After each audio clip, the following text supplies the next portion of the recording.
అమ్మా నాన్నలిద్దరూ నా మీద ఎంతో నమ్మకాన్ని పెట్టుకున్నారు. అది నేను చెప్తేనే మీకు తెలుస్తుంది అని కాదు. ఇప్పటికే మహేష్ విషయంలో అమ్మా నాన్నలు ఎంతో నమ్మకంగా ఉన్నారు. మహేష్ నాకంటే చిన్నవాడు. వాడే అమ్మ నాన్నల నమ్మకాన్ని నిలబెట్టినప్పుడు వయసులో పెద్దదాన్ని. నేను తప్పు చేయొచ్చా మావయ్య? ఐషు ఐషు ఐషు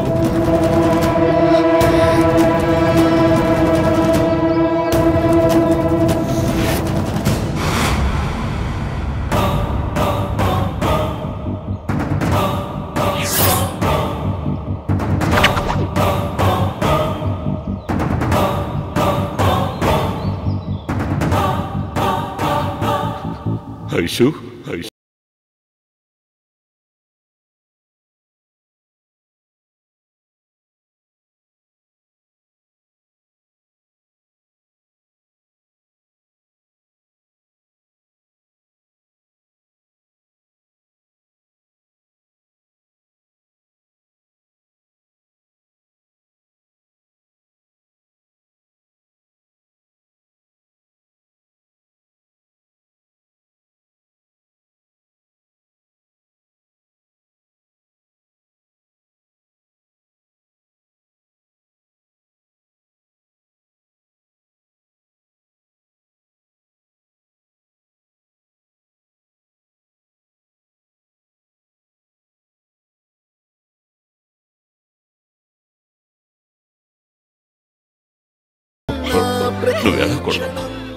బావా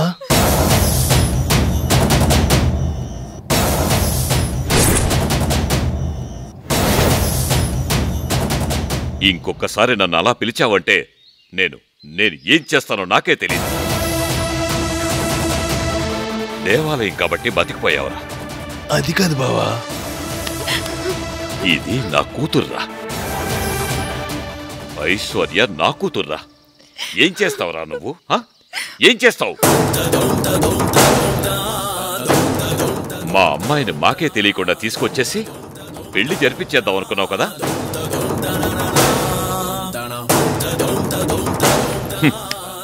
నా కూతుర్రా, నా ప్రాణం.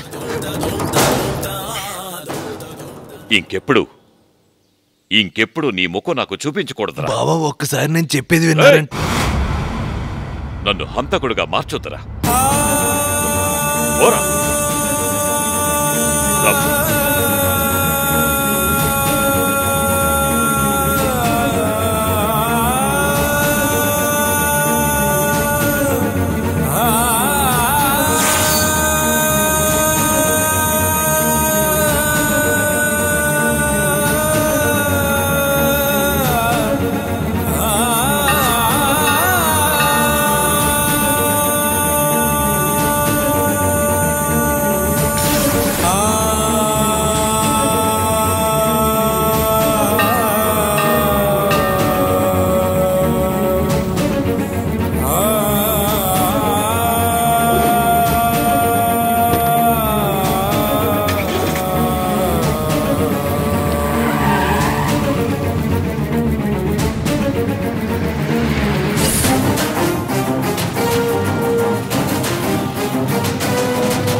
ఏం మణికంఠ, అమ్మాయికి ఇష్టం ఉందో లేదో తెలియకుండానే పెళ్లి ఏర్పాట్లు చేశారా?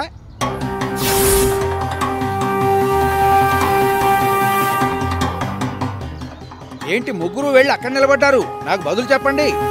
జరగని పెళ్లికి మంత్రాలు చదవమని అర్ధరాత్రి ఇబ్బంది పెట్టి మరీ నన్ను తీసుకొచ్చారు. అంటే ఈ పెళ్లి జరగలేదా? ఆగిపోయిందా? ఇంకోసారి నా దగ్గరికి ఇలా వచ్చారంటే శపించి పారేస్తారు.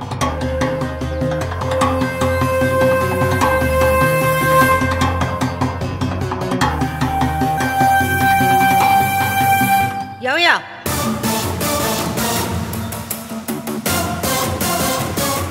నువ్వే నీ ముఖం మీద పేడ నీళ్ళు చల్లుకున్నావా? ఏంటి అలా చూస్తున్నావు? ఈ పెళ్లి జరగలేదు కదా? నేను పూజించే దేవుడు నాకు అన్యాయం చేస్తాడా? ఏంటయ్యా, మాకు తెలియకుండా పట్టు చీర తాళిబొట్టు తీసుకొచ్చేసి దొంగ పెళ్లికి దొరతనం చూపించాలనుకున్నారా? బాగుంది, పిల్లికి ఎలుక సాక్ష్యం అన్నట్టు మీరందరూ తయారయ్యారు. ఏమయ్యా సుందరాంగుడా, ఈ అమ్మాయి కావాలని పరిగెత్తుకొచ్చావే, నీకు వైజాగ్లో ఇంక అమ్మాయిలే దొరకలేదా? లేదా ఇది మాత్రమే అమ్మాయిలా కనపడిందా? నీతో మాట్లాడడం లేదు. నోరు మూసుకుని మాట్లాడకుండా నిలబడు. ఏరా, ఈ మనిషి నీకు పెళ్లి చేయగలడనే నమ్మకంతో వచ్చావే, బుద్ధుందా నీకు? ఎవడో మహారాజు గుర్రం మీద వచ్చి అమ్మాయిని లేపుకెళ్ళిపోయినట్టు లేపుకుపోవాలనుకున్నావా?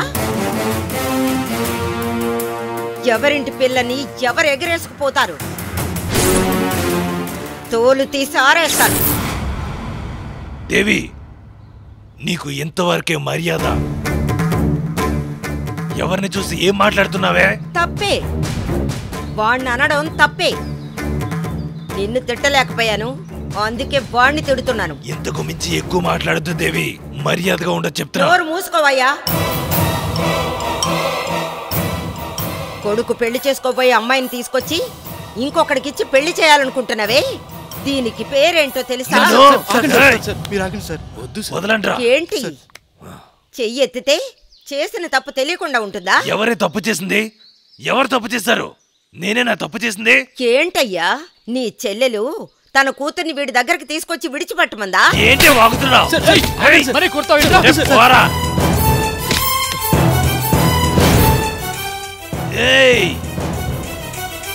నరికేస్తాను.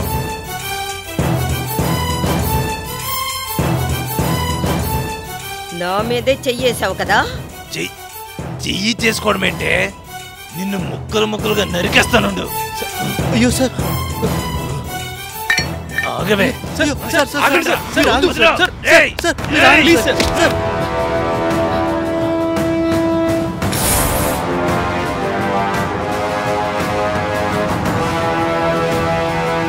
గుడి కాబట్టి ఆలోచిస్తున్నాను, లేదంటే నరికేసి జైలుకి వెళ్ళిపోయేవాడిని. ఇలాంటి ఒక అన్యాయం ఏ ఊళ్ళో జరిగిందయ్యా?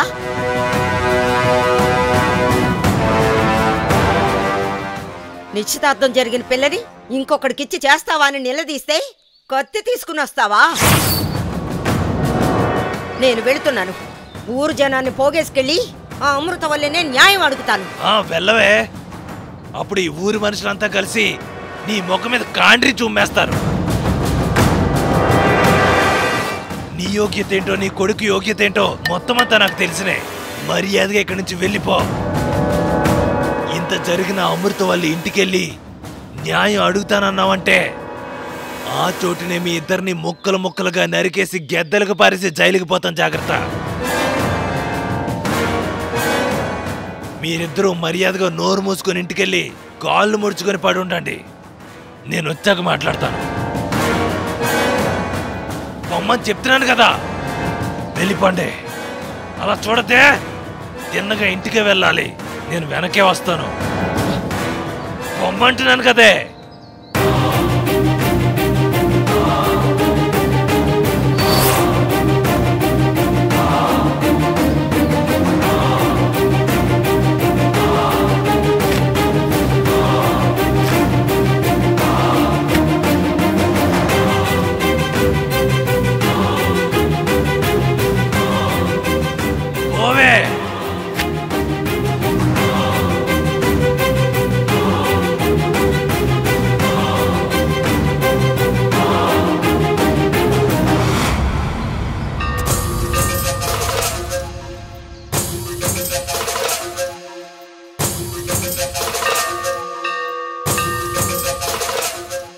ఎందుకమ్మా నువ్వు ఇంకా ఆలోచిస్తున్నావు? వెంటనే వెళ్ళి ఆ మాస్టర్ కుటుంబాన్ని అంతా రోడ్డు మీదకి లాగేద్దాంరా. లేదురా మహి, మాటికి మధ్యలో ఆయన నీ అర్హత నీ కొడుకు అర్హత నాకు తెలుసని కోపంలో తిట్టారు, గుర్తుందా నీకు? మా ఆ మనిషి ఊరికే గాల్లో బాణాలేస్తున్నాడమ్మా. అది కాదురా, ఏదో ఒక విషయం ఆయనకి తెలిసింది. అందుకే ఇప్పుడు అమృతవల్లి ఊళ్ళో లేకపోయినా అర్జెంటుగా ఈ పెళ్లి ఏర్పాట్లు చేసేశాడు. ఆ మనిషిని ఏం చేద్దామో చెప్పమ్మా. పొదలకూడదురా, ఈ మనిషి చేసిన తప్పుకి శిక్షను అనుభవించాల్సిందే. ఊరికెళ్ళిన అమృతవల్లి తిరిగి రానిపో. దాన్ని బట్టే మీ నాన్నని ఒక దారికి తేవాలి. పద, ఇంటికి పోదాం. మా రేయ్ పదరా, ఏం చేయాలో నాకు తెలుసు, పద.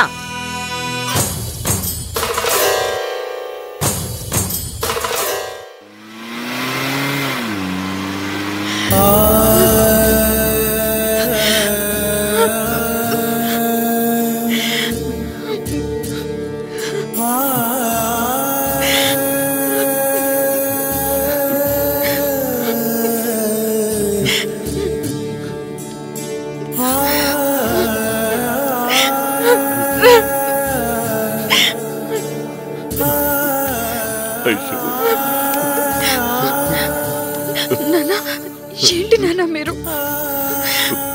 నా గౌరవ మర్యాదలు కాపాడి నాకు మళ్ళీ జీవం పోసావురా. ఏం చేయాలో ఏం చేయకూడదు నాకు తెలుసు నాన్న. ఎంత వయసు వచ్చినా సరే తన పిల్లల్ని చంటి బిడ్డలా భావించే సాధారణమైన తండ్రినేనమ్మా నేను. అలాగని నేను తప్పు చేస్తానేమో అని భయపడ్డారా నాన్న? నేను నా కూతుర్ని అలా అనుకుంటే నా ప్రాణాలని పడంగా పెట్టేవాడినా అమ్మా. అయినా కూడా మీకు ధైర్యం ఎక్కువే నాన్న. ఎందుకు అలా అంటున్నావు? ఏం లేదు నాన్న, మావయ్య ఏదేదో చెప్పగానే నేను కూడా చాలా కన్ఫ్యూజ్ అయిపోయాను. కానీ తర్వాత ఆలోచించి చూస్తుంటే నేను ఈ తప్పుని చేయకూడదు అని నిశ్చయించుకున్నాను నాన్న. మంచి కూతుర్ని కన్న తండ్రి 7 జన్మలకి దేవుడి దగ్గర వరాన్ని పొంది వచ్చిన వాడంట.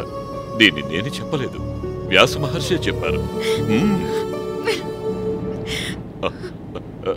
ఇంకా ఇంకా నన్ను ఎవరు ఏమీ చేయలేరు ఆశు, ఎవరు ఏమీ చేయలేరు కూడా. నిన్ను చూస్తుంటే చాలా గర్వంగా ఉందిరా. అమ్మకు ముందు ఈ విషయం చెప్పాలి, తను బాగా టెన్షన్ పడుతూ ఉంటుంది ఈ టైంలో.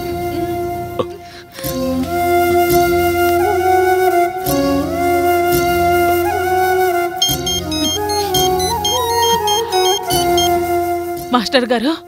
అమృత చెప్పండి. ఐషు ఇప్పుడు ప్రస్తుతం నాతోనే ఉంది. భగవంతుడా, ఎటువంటి సమస్యలు లేవు కదా? మన కూతురు వాళ్ళు ఎవరికి ఏ సమస్య కలుగుతుంది అమృత?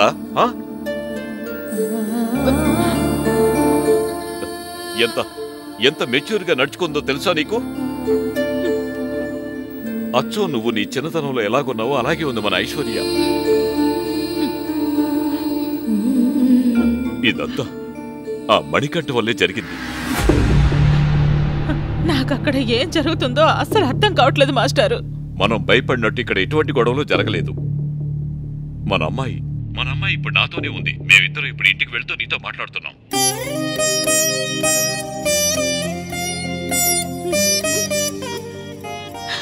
ఆశుకు ఒకసారి ఫోన్ ఇవ్వండి. ముందు ఇంటికి రా, అప్పుడు అందరం కలిసి మాట్లాడుకుందాం. ఒక్కసారి ఇవ్వండి. అలాంటిదేవి ఇప్పుడొద్దు, త్వరగా వచ్చే ఇంట్లోనే కలిసి మాట్లాడుకోవచ్చు అందరం. మాస్టర్ గారు, నువ్వు ఫోన్ పెట్టే ముందు. సరే.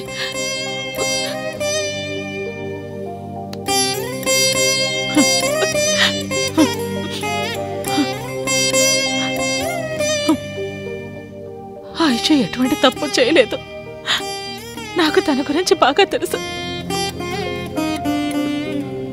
ఐషు, నాన్న, నేను నీ మీద ఆ రోజున కోప్పడినప్పుడు అమ్మ ఏమని చెప్పిందో నీకు తెలుసా?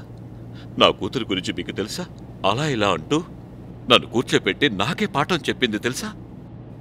ఇప్పుడు అలాగే నేను కూడా తనని తీసుకొచ్చి కూర్చోబెట్టి నా కూతురు గురించి నీకు తెలుసా అని నేను కూడా తనకి పాఠాలు చెప్పాలి కదా.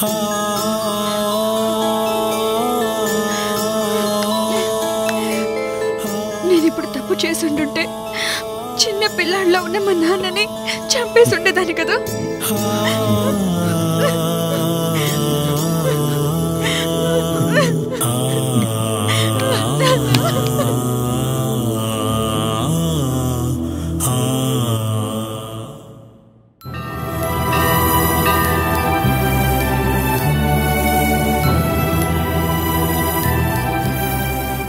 గణేష్, దయచేసి నన్ను క్షమించవయ్యా. అదేంటి సార్ మీరు కూడా? లేదయ్యా, మీ నాన్నను అమెరికా వెళ్ళిపోతానంటే నిన్ను వెనక్కి రప్పించి మరీ మర్చిపోయిన జ్ఞాపకాలను మళ్ళీ గుర్తు చేశాను. ఐషుని నేను మర్చిపోయానని ఎవరు సార్ మీకు చెప్పారు? నేను తనని ఎప్పటికీ ప్రేమిస్తూనే ఉంటాను. నేను అమెరికా వెళ్ళిపోయినా తనని ప్రేమిస్తూనే ఉంటాను. ఐషు మీద ఇంత ప్రేమను పెంచుకున్నావే, అలాంటి నీకు సహాయం చేయలేకపోయినని నా మనసుకి చాలా బాధగా ఉంది నాన్న. ఏంటి సార్ మీరు కూడా? ఐశ్వర్య మనసులో నేనున్నానని తన నోటితో చెప్పడం నేను విన్నాను. ఈ చిన్న సంతోషం చాలు సార్. ఇకపై చావే వచ్చినా కూడా సంతోషంగా చనిపోతాను. గణేష్ సార్, మీరు బాధపడకండి. ఇది కూడా మీరు నాకు చేసే పెద్ద సహాయమే. ఆపరా!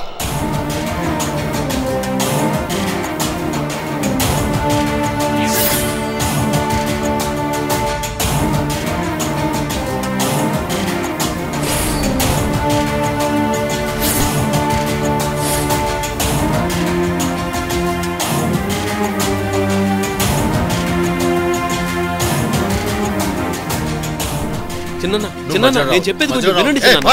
అంత గొప్పగా ఏం సాయం చేస్తారా నీకు? వెళ్ళ పోరా. సార్, గణేష్ దేవి తప్పలేదు. మనిషి నువ్వు గొప్ప గుర్రం బొట్టలో వేసుకుందని చూస్తున్నావా? అయ్యో సార్, మీరు తప్పుగా అనుకుంటున్నారు. అసలు ఇక్కడ పెళ్లి జరగలేదు సార్. ఆ విషయం నాకు తెలుసు. మీ గొప్పతనం గురించి ఊరంతా గొప్పగా చెప్పుకుంటున్నారులే. నోరు మూసుకొని పోరా.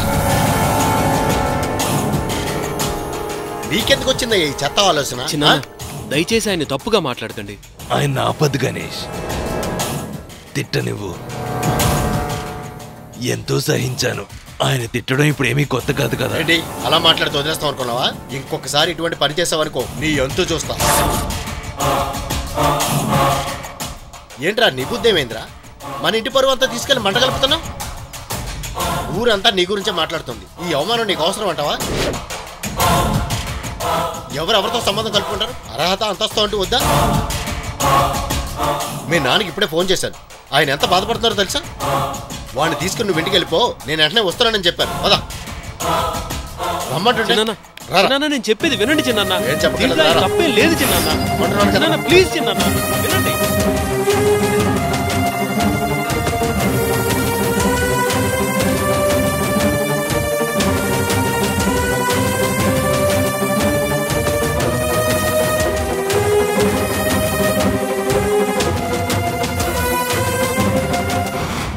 ఇంత కష్టపడిందంతా వేస్ట్ అయిపోయింది కదా సార్. ఈ రోజుల్లో నిజమైన ప్రేమకి గౌరవమే లేకుండా పోయింది సార్. ఇక ఆ దేవుడే తలుచుకున్న వీళ్ళిద్దరిని ఒకటిగా కలపడం కుదరదు సార్.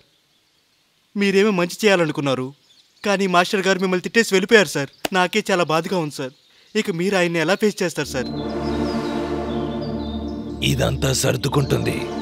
ఎలా సార్ మీరు చెప్తున్నారు? నా బావ నా మీద కోపడ్డారు అంతే కదా. ఆయనకి ఎలా సర్ది చెప్పాలో నాకు బాగా తెలుసు. మేము ఎలా అయితే కలిసిపోతామో అలాగే ఆ గణేషు ఐశ్వర్య దంపతులుగా కలిసి జీవిస్తారు. నూరేళ్ళు హాయిగా బ్రతుకుతారు. నిజమైన ప్రేమని ఆ దేవుడు ఎప్పటికీ విడదీయడు. ఆ నమ్మకం అయితే నాకుంది. నువ్వు వెళ్ళు, నేను వస్తాను. సార్ మీరు? లేదు, నాకు చిన్న పనుంది. నువ్వు వెళ్ళు.